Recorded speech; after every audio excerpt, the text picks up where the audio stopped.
No one said it outright, but they all smirked when Miriam walked into the courthouse with her belly full and a rifle slung across her back. The sun hadn't even cleared the bell tower when she took that first step across the dusty floorboards, her hand steady on the stock and her chin higher than they remembered. She didn't glance at the benches filled with whispering women or at the cluster of ranchers lining the far wall who'd once brought her pies when she was pretty and married. They hadn't brought anything since the funeral. And now they'd come for the show. Because what else was it when a 7 months pregnant widow stood alone against the Carson brothers, who'd been known to silence men twice her size with just a look? Judge Kinley hadn't even raised the gavel when the first chuckle broke out. Low, almost friendly, like someone humoring a child. Miriam didn't flinch. She kept walking, boots echoing in that wooden silence, and set the rifle down against the side of the defendant's chair like it belonged there more than she did. Everyone expected her to sit, to fold her hands or start crying, but Miriam just stood there, hands over her belly, eyes locked on the men who'd taken everything. The laughter faded. Even the Carson boys grew still, their usual smirks twitching as she finally spoke. "Y'all want to know why I brought the rifle?" she said, and her voice carried like a bell through the dust and hush. "It's not loaded, but I figure the sight of it might make you tell the truth quicker than your mouth ever has." Kinley's mouth opened like he might stop her, but he didn't. No one did. "You beat my husband to death over a fence line. Called it disagreement in your statement. I call it murder. And this baby right here is going to grow up asking what I did about it." A gust of wind rattled the windows just then, as if even the sky held its breath. Miriam looked at the judge, then back to the Carsons. "You got 5 minutes to tell this town the truth, or I read the letter myself."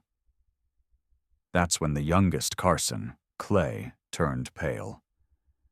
"She's bluffing," he muttered, but the others didn't speak, not even Todd, who'd always been the loudest. The room felt strange then, uneasy. Miriam hadn't cried, hadn't screamed. She'd just come in, belly forward, holding nothing but memory and paper. But somehow the whole town felt like she was pointing a gun at their heads. 3 weeks before she stood in that courtroom, Miriam had sat by the fire, clutching her husband's bloodied shirt in one hand and the letter in the other. He'd hidden it in the lining of his boot, sealed in wax, never meant to be found unless something went wrong. It was addressed to Judge Kinley himself, and in her husband Eli's sharp, slanted handwriting, it named every man who had met him at the north fence the night he never came home. "If I die," it began, "don't believe what they say." She hadn't opened it right away. For days she'd stared at it, hands shaking, unsure whether opening it would bring justice or more grief. But when the Carsons came to her door acting like mourners, offering her Eli's saddle as a keepsake, she knew they were scared. And when scared men smile, it's never kind. That same night, she read every word. Eli had laid out their entire plan to seize the spring on his land, the one patch the Carsons couldn't dry out or claim. He had gone to that fence unarmed because he trusted the law more than he should have. And now she was standing where he should have, with nothing but the truth and a growing child to protect. The courtroom didn't know she had the letter in her pocket. Only Judge Kinley did, because she'd left a copy in his hands that morning. Quietly, in the back of his chambers. "You'll hear their lies today," she had told him, voice steady. "But you won't get to say you didn't know better." Back in the courtroom, Kinley cleared his throat. The Carsons had gone pale. Not one of them dared look at Miriam now. She didn't move, didn't blink. Her hands rested gently on her belly, as if to remind the world she was still a woman, and not some ghost of vengeance. But in the eyes of the town, something had shifted. They'd expected a scene, a collapse, a cry, but she was calm, controlled. And the letter's presence, unread, unopened by them, sat heavier than any bullet ever could. It wasn't just paper, it was a mirror, and every man in that courtroom feared what it might show. Clay's jaw twitched. Todd looked down, and the oldest, George Carson, finally whispered something to his lawyer. Judge Kinley raised his hand, silencing the murmurs. "We'll begin with testimony," he said. "Mrs. Holcomb, you may proceed." Miriam didn't nod. She just reached for her husband's shirt in the bag beside her and laid it across the table. It still had the tear where the fence post had gone through. The silence in the room stretched long and thin, just like the rope they'd hoped she'd hang herself with. It wasn't pride that led Miriam to dig through the cedar chest that day. It was fear. The sheriff had come by 2 mornings before, quiet and grim, asking her to just be patient as the investigation played out. But she knew what that meant. There was no investigation.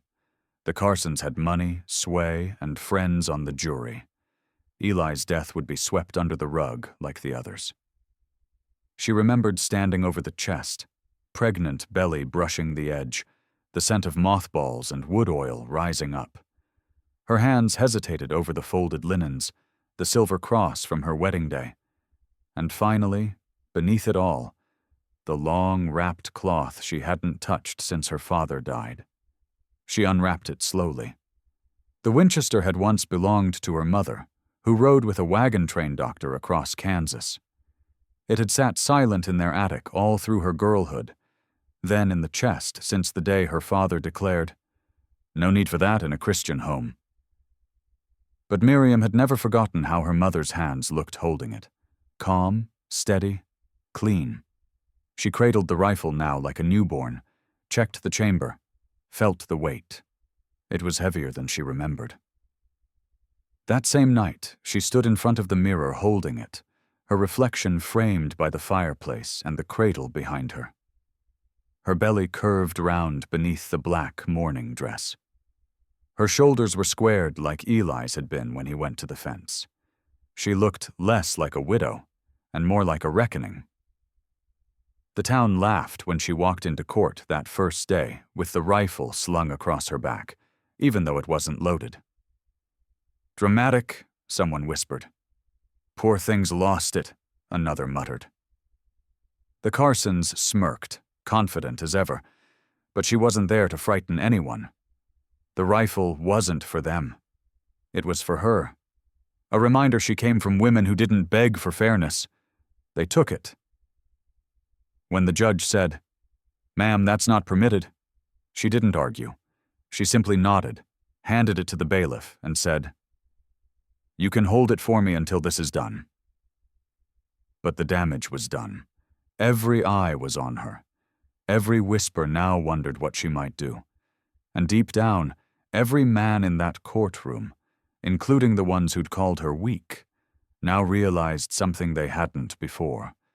This wasn't the same woman who buried her husband in silence. This woman was digging, not for sympathy, but for the truth. And she had the look of someone who'd already found it. Miriam had never been inside a courtroom before the trial, but the moment she stepped onto those old wooden floorboards, she understood the game was already stacked. The judge was polite, but distracted. His eyes flicked more toward the Carsons' corner than toward the grieving widow. The bailiff called for order with all the fire of a man reciting scripture by habit. And the jurors? They smiled at her. That was the worst part. Not cruelly, not mockingly, just with that smug tilt that said, "Bless her heart," like she was a child pretending at something adult. She recognized the foreman, a man who used to sell her father seed, and once said to her husband, "You've done well for yourself, taking in that preacher's daughter." The opening statements were short. The prosecutor, a man Miriam had never met, spoke in vague, uncertain terms about suspicious circumstances and ongoing inquiry. The defense, slick and smooth, called Eli's death a tragic accident and spoke more about Carson family contributions to the town than the facts of the case. But it wasn't the words that dug into Miriam. It was the tone. Like everyone had already agreed, it was over. Done. Another tragedy to bury with the season's frost. Still, she watched. Took in every glance, every eye roll, every handshake at the recess. She noticed how Carson's eldest, Jed, always nodded at one juror in particular, a man with a drinking problem and 3 daughters working at the saloon. She watched how the sheriff avoided her gaze completely, and when her name was called to testify, she stood without a quiver. The courtroom expected a tearful woman. Instead, they got facts. She recited dates, wounds, statements. She recalled the look on Eli's face when he staggered back from the fence. How his shirt had no blood at first, just that spreading dark patch that bloomed without sound. The Carsons didn't look at her once, but others did. A woman near the back wept quietly. A young store clerk leaned forward, elbows on knees. The rifle, though outside the courtroom now, had done its work. People listened, and when she stepped down, she didn't return to her bench right away. She walked past the jury, straight-backed and slow, and paused just 1 second too long in front of that grinning foreman. Not to threaten, just to let him see that she saw him. For the first time since the trial began, the smile left his face. And Miriam knew. They might not believe me yet, but they can't unhear me now. The day the town held its breath was the day they called the final witness. It wasn't someone expected. The Carsons had exhausted their say. Miriam had stood her ground. The court was winding toward its quiet, cruel conclusion, until a voice from the gallery, high and shaky, asked if he could speak. Every head turned. It was Eli's youngest, Jesse, just 12. Freckles faded in the courtroom light. His hands trembled, but he didn't hide them. He walked to the front without being asked again, boots echoing like thunder in the hush. The judge hesitated, unsure if procedure allowed for a child. But something in the way Jesse stood, chin lifted like his father used to do when speaking to men richer than him, made the old man nod. Jesse didn't look at his mother, didn't need to. He looked only at the jurors and said, "My daddy didn't fall." A gasp rolled through the room. "I saw it," he said. "From the hayloft. I wasn't supposed to be there, but I heard them arguing. Carson said my daddy owed him. He said if the deed didn't come through, they'd make it permanent." One of the Carsons stood, objecting, but the judge let Jesse go on. "My daddy said no. He said we weren't selling the pasture. He turned to leave, and that's when I saw Carson's boy pull the trigger. He had gloves on, like he planned it." Jesse's voice cracked, but he didn't cry. "Mama didn't know. I was scared. I thought they'd hurt her too." The silence after his words was so heavy, it made the floor feel bowed beneath their feet. The Carsons sat like wax statues. No defense attorney rose. No one dared. The jury was no longer smiling. Even the foreman avoided everyone's eyes. The prosecutor stood, mouth open, but had nothing left to say. The judge cleared his throat, and for a moment looked like he might cry. Jesse turned and walked back, not to his seat, but to Miriam. She took his hand, squeezed it so gently you'd think she was the one needing comfort. And maybe she was. Not from fear, but from the breaking of something inside her. Something that had carried all this weight alone. Now it was shared. The people watched, and they saw not just a widow with a rifle, but a boy who stood in daylight and told the truth. And in that instant, the whole trial changed. Not in verdict, not yet, but in heart. By the next morning, it wasn't just the courtroom whispering. It was every porch, saloon, and church pew in Silver Hollow. Some still tried to defend the Carsons, mumbling about how the boy was grieving, confused, maybe coached. But deep down, they all knew. Jesse's voice had cut too clean. He hadn't stammered, hadn't embellished. He'd told it the way children do when they don't yet know how to lie for safety. Miriam hadn't left the courthouse after the boy's testimony. She'd stayed on that hard bench with her hand in his, waiting for what she already knew would come. The jury was out for less than an hour. When they returned, the silence wasn't just thick. It was guilty. "Not guilty," the foreman said for Miriam, "and we recommend charges against Charles and Simon Carson." The gasps that followed weren't of outrage. They were relief, masked in fear, maybe, but relief nonetheless. Miriam didn't cry. She didn't collapse. She only closed her eyes. One long breath. Then she turned to Jesse and whispered, "Now we go home." But the truth was, she didn't have a home anymore. The ranch still bore her name, but it had been stripped of warmth. The walls remembered every insult, every neighbor who had turned away. But when she stepped outside the courthouse, something unexpected happened.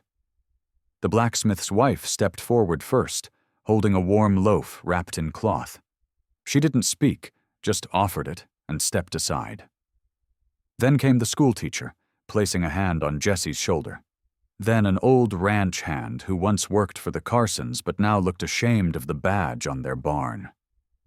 Miriam didn't know what to say. These were the same people who'd chuckled when she'd walked into the general store weeks ago with a rifle slung awkwardly over her shoulder. Who'd refused her credit when she was hungry. Who'd crossed the street rather than face her eyes. And yet, here they were. Not everyone, no. Some still averted their gaze. Some still clung to pride and denial. But enough stood there, now silent, holding small offerings. Bread, a stitched quilt, a bag of nails, a tin of coffee. Nothing asked in return. Not forgiveness, not words, just presence. Jesse looked up at her. "Can we go back now?" he asked. Miriam looked past the dirt road, beyond the trees, toward the ranch she once ran beside Eli, and something inside her answered. Not with words, but with resolve. They could go back, but they wouldn't go alone. This time the town would have to watch. And remember, the house hadn't changed. Not on the outside. The same worn shutters, the same sagging porch where Eli once sang lullabies to Jesse before chores. But as Miriam stepped through the door with the boy at her side, the air inside felt heavy, like the walls themselves had witnessed every cruel word, every slammed cabinet, every night she cried into a pillow to avoid waking the child. Jesse walked in quietly, touching the chipped edge of the table he once hid beneath during shouting fits. Miriam didn't say anything. She just opened every window, one by one, letting in light and dust and the wind that carried memory. She didn't wipe the tears off her face this time. She let them fall as she unpacked a single bag, placing Eli's photograph above the fireplace, and then, hesitantly, setting the rifle down beside it. Not as a weapon now, but as proof of what she had borne, and of what she'd never lift again. Jesse wandered the house like he was looking for something lost. He paused in the room that had once been his, now cold and empty, but for a blanket and a nail in the wall, where a wooden horse used to hang. "They burned my toys," he said without anger, just fact. "They said I didn't need 'em anymore." Miriam knelt beside him. "We'll make new ones," she said, her voice soft but certain. "Not just toys, new everything." She meant it. The house would no longer echo with the voices of men who thought silence was power. It would hear laughter again. And music. And maybe someday, other voices too. Jesse asked if he could sleep in the barn that night, just to feel close to Papa's horse. She let him. And she stood on the porch alone as the sun bled out across the plains, her belly quiet now, the child within her still. Not afraid, just waiting. The wind carried the sounds of late summer, crickets, the restless whinny of a horse, the shuffle of hay. But under it all, Miriam heard something else, the pulse of a home trying to remember what peace felt like. That night, she lit a single oil lamp and sat at the kitchen table where the verdict had changed her life. She didn't write. She didn't pray. She just sat there, hand on her stomach, listening. And the house, though scarred, listened back. Not as it once was, but as it would be in time. Quiet. Safe. Harlan. 3 days after their return, the letter arrived. No rider, no knock at the door, just a sealed envelope tucked beneath the porch lantern. Miriam found it early, barefoot in her nightgown, the sun still stretching over the fields. The handwriting on the front was careful, unfamiliar, but the wax seal held the mark of the town's court. For a moment she simply stared at it, her breath caught. Jesse, half asleep behind her, rubbed his eyes and asked, "Is it bad?" She didn't know. But she broke the seal anyway. Inside was a single folded sheet. The language was formal, but its meaning was clear.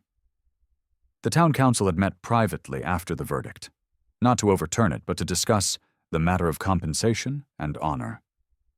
A man named Harlan Griggs, whose father had once denied Miriam's own mother a loan during hard times, had offered to purchase her land for a hefty sum. The council declined on her behalf. The letter read, "It is the belief of this town that what was once mishandled should now be made right. You are to retain all legal rights to the property, with the full title transferred in your name alone.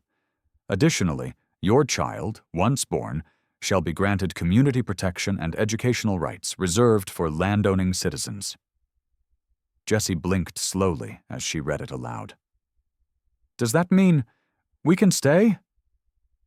Miriam nodded, but her hands trembled, not from fear, from the strange weight of being seen, finally, as someone worth protecting, worth trusting. Jesse grinned, then frowned. Why now? She didn't have an answer. Maybe guilt.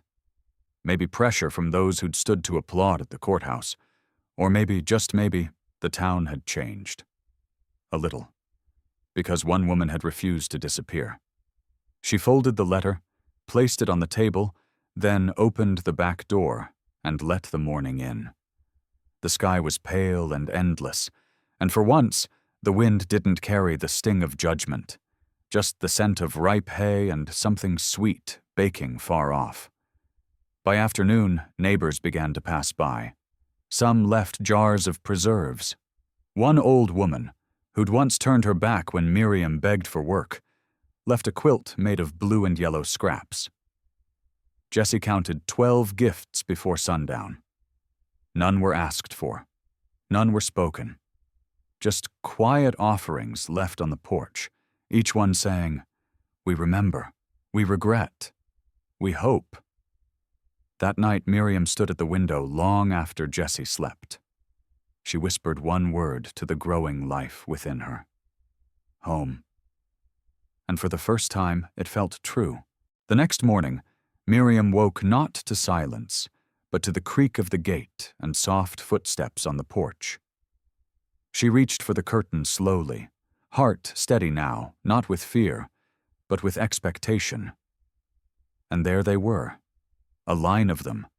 Children first, 3 boys and a girl, holding baskets of eggs, bread, and something wrapped in white cloth.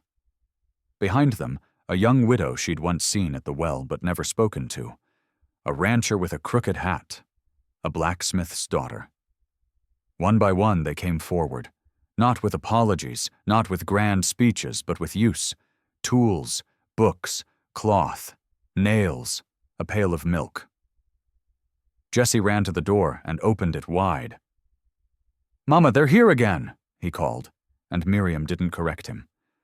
Because somehow this boy, once borrowed by fate, had become hers. And this house, once borrowed from loss, was now being built by the town's own hands. The widow stepped forward last. She held out a small wooden box. "This used to be my mother's," she said. "I think it might belong here now." Miriam took it gently, nodding with a soft, unsure smile. Inside was a silver thimble and 2 baby bonnets, carefully folded. No one asked for thanks. No one stayed long. But by noon, the porch looked like a market stall, and the cabin had been transformed into a space of intention, not pity. That afternoon, Jesse asked if he could paint a sign. "What would it say?" she asked. He thought for a long time. "Safe place," he said. "So people know they can come here." She nodded, blinking back tears, and handed him her only paintbrush. As the sun sank behind the hills, the sound of his careful strokes against wood filled the quiet. Miriam walked to the end of the field, barefoot, one hand resting on her belly. She could see the town from here. Small, imperfect, full of ghosts. But something had shifted. They hadn't asked her back. They hadn't taken away what they'd once denied. Instead, they'd begun to circle around her, not with laws or permission, but with things that meant more: food, trust, and time. She knew they might falter, that one day someone might forget and say something cruel. But today, no one laughed.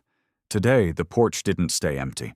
Today, Jesse called her Mama in front of others, and no one corrected him, and that, more than any letter or law, told her this wasn't a miracle.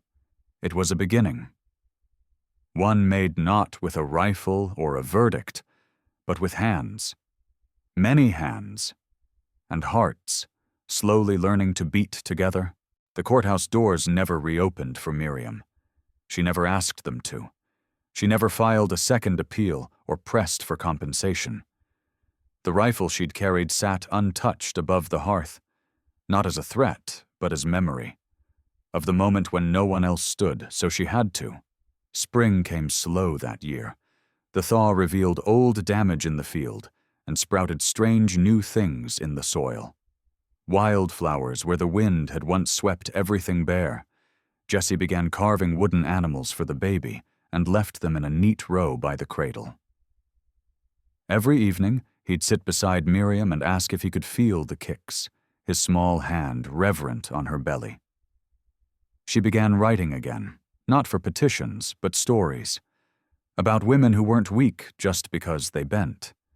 About children who saw the world clearer than men with badges. About houses built from broken wood and stubborn hope. One afternoon, the judge's wife came. She stood at the fence with a paper-wrapped bundle of sugar and didn't ask to come inside. "He won't say it," she told Miriam. "But he told me he's never seen a woman carry shame with so much dignity it burned his own down to the bones." Miriam took the bundle, nodded, and said nothing. She'd grown used to people showing up with offerings they didn't know how to name. A month before the baby came, the church bell rang for her. Not for a trial, not for punishment, but for a wedding she didn't attend, because the couple said they wanted her to have the hall for her own gathering first. "To name your child," the pastor explained, sheepishly, handing her the key. On the baby's first day, half the town came. They didn't speak of verdicts. They didn't bring gifts with price tags. They brought blankets sewn from old dresses, soup made from family recipes, and chairs borrowed from porches. Jesse held his new sister and whispered, "You came from cold, but you're not alone." Miriam named her Eden, because even in exile, even when cast out, some places grow green. She never became a hero in the town's books, but children pointed to her house when talking about safety. Women touched her hand when talking about grief, and the men who once laughed crossed the street with lowered eyes and quiet respect. She never fired the rifle. But still, no one ever dared to take what was hers again, because they'd all seen what one silent woman could carry, and what she built when the laughter stopped. Please like, share, and subscribe to support more true-hearted stories on Stories Left Behind. When the world turned its back, she stood alone. Would you have held your ground too? Tell us in the comments.